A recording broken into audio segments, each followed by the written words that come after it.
2 años y 16 días han pasado desde el inicio de la ofensiva israelí en la Franja de Gaza y también desde que los periodistas internacionales tienen prohibido ingresar de forma independiente al devastado enclave palestino, donde Israel ha matado a más de 68,000 personas y entre ellas más de 200 periodistas. La Foreign Press Association ha pedido a lo largo de todo este tiempo la entrada libre e independiente de periodistas y hoy finalmente la Suprema Corte de Israel escucharía sus argumentos para negar o autorizar que los periodistas reporten la guerra desde el lugar de los hechos. Sin embargo, la audiencia fue aplazada por un mes. Para hablar sobre el tema, saludo con mucho gusto a Elena García Vizcasillas, portavoz de Reporteros Sin Fronteras Internacional. Bienvenida y gracias por la comunicación. Hola, muchas gracias por recibirme. Para poder entender la importancia que tenía la audiencia el día de hoy, una decisión positiva para los periodistas, ¿cuáles han sido las consecuencias más relevantes de la prohibición del acceso de la prensa internacional, pero también independiente, a Gaza? Bueno, esta realidad no solamente ha tenido un impacto directo en los profesionales de la información internacionales y también israelíes que no han podido acceder a la banda de Gaza, también ha tenido una consecuencia directa en el derecho del público a acceder a una información libre, plural e independiente, ¿no? Una información que provenga de fuentes de información diversas que permitan al público entender esta guerra en su complejidad. Ahora, sabemos que lo que el mundo ha podido ver proviene de fuentes de los propios periodistas gazatíes, pero también de ciudadanos gazatíes y en su defecto de lo que Israel ha querido difundir a través de sus propios canales. Dado el sesgo del lado israelí en este caso, ¿la situación podría ser aún peor de lo que podemos nosotros atestiguar desde lejos?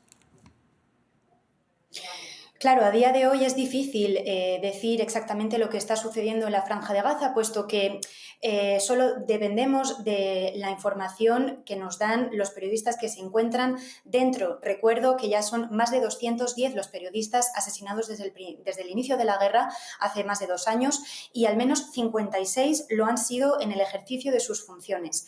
Entonces, esto hace que cada vez son menos los profesionales de la información dentro de la Franja de Gaza. Si además de esta situación le añadimos la imposibilidad de los periodistas internacionales en acceder libremente a la Franja de Gaza, pues sí, la realidad dentro de este territorio podría ser mucho peor de lo que vemos ya.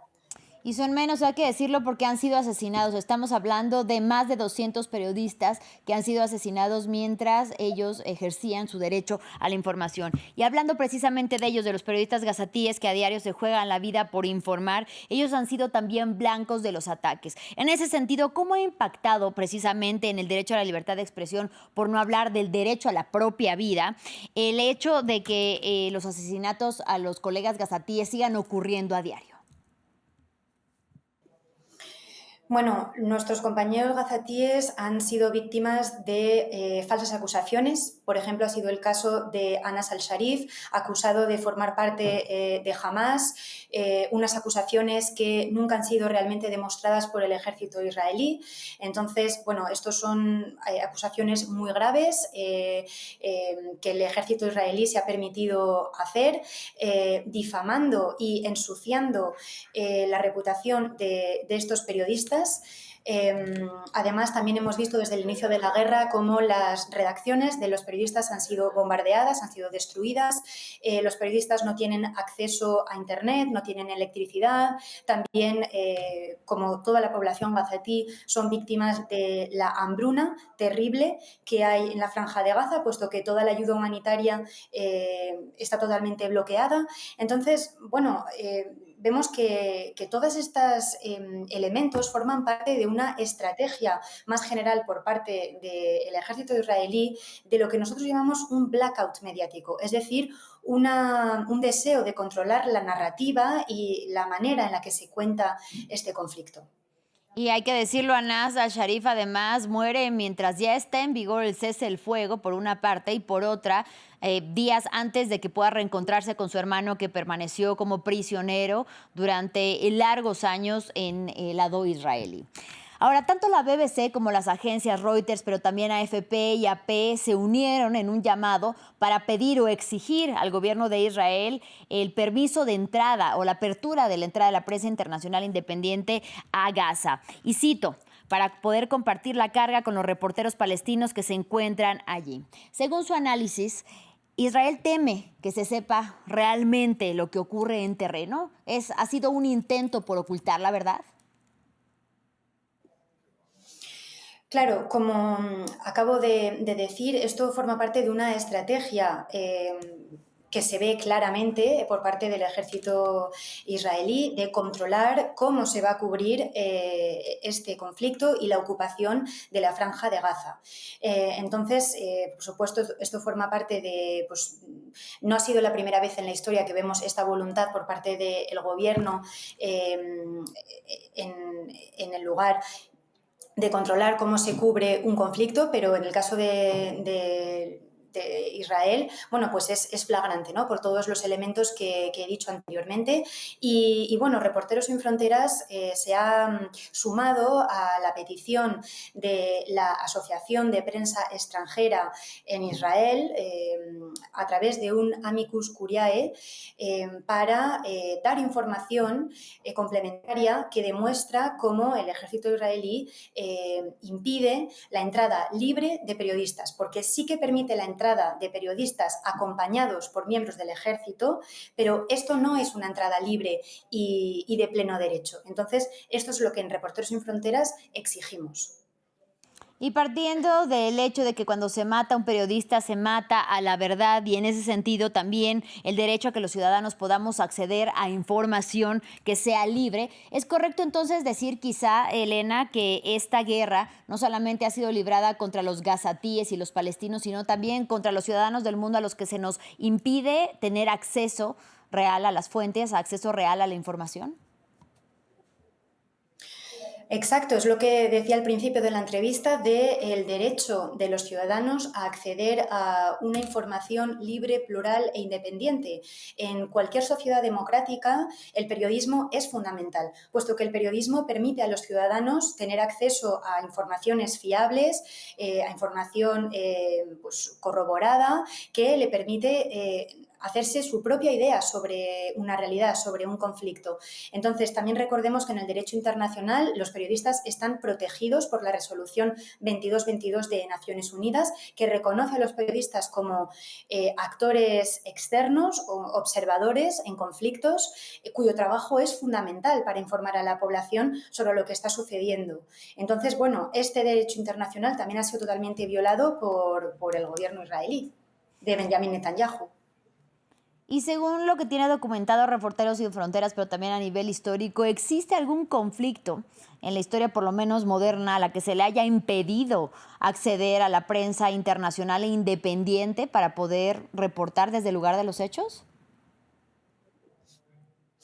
Bueno, efectivamente no es el único conflicto en el que, como decía, el gobierno en el poder pues intenta controlar el acceso de los periodistas, puesto que los periodistas de por sí desafían a las autoridades y representan muchas veces una amenaza, ¿no?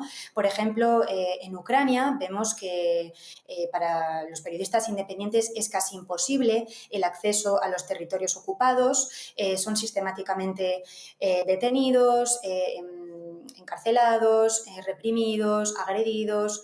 Entonces, bueno, esto es una estrategia que vemos en el conflicto, en la invasión de Rusia en Ucrania. También, por ejemplo, lo podemos ver en lugares como Sudán, donde la crisis humanitaria tan terrible que hay y la dificultad tan grande de poder acceder a las zonas del conflicto, pues hace que sea muy difícil para los periodistas poder cubrir lo que está sucediendo, ¿no? Entonces, bueno, no es específicamente algo que solo hace el gobierno de Israel, pero lo que sí que es histórico es la dimensión que tiene En el caso de Gaza, en muy poco tiempo ha habido un asesinato terrible de cientos de periodistas y en un territorio que es de por sí muy pequeño. Entonces, esto es lo que caracteriza y lo que hace histórico este conflicto, ¿no? Ahora, finalmente, le pido brevemente que nos diga qué es lo que viene hacia adelante, un mes más para esperar poder exponer los argumentos frente a la Corte Suprema o la Suprema Corte de Israel y un mes más entonces para poder escuchar la resolución de si finalmente se va a poder o no acceder a Gaza. ¿Qué se puede hacer en el Inter o desde dónde podemos nosotros seguir obteniendo información veraz de lo que ocurre en Gaza? Bueno, sí, lo primero me gustaría decir que Reporteros Sin Fronteras lamenta mucho la decisión del Supremo israelí, que ha concedido un plazo de 30 días al gobierno para pronunciarse acerca de su posición con respecto a la entrada de periodistas internacionales en la Franja de Gaza. Lamentamos esta decisión porque esto constituye el sexto retraso de la decisión, es decir, ya se ha pospuesto 6 veces al menos y bueno, nosotros, vista la gravedad de la situación, necesitamos una respuesta con respecto al acceso de los periodistas internacionales de manera urgente. Entonces, lo que se puede hacer mientras tanto pues es seguir apoyando a nuestros compañeros palestinos que la verdad no solamente se han visto impactados a nivel profesional, pero también personalmente, puesto que al haber perdido sus casas, muchos miembros de sus familias, pues la situación es extremadamente difícil a nivel profesional, pero sobre todo personalmente para ellos. Y bueno, desde Reporteros Sin Fronteras vamos a seguir realizando acciones de presión para que consigamos una resolución del conflicto en lo que respecta al acceso de los periodistas en la Banda de Gaza.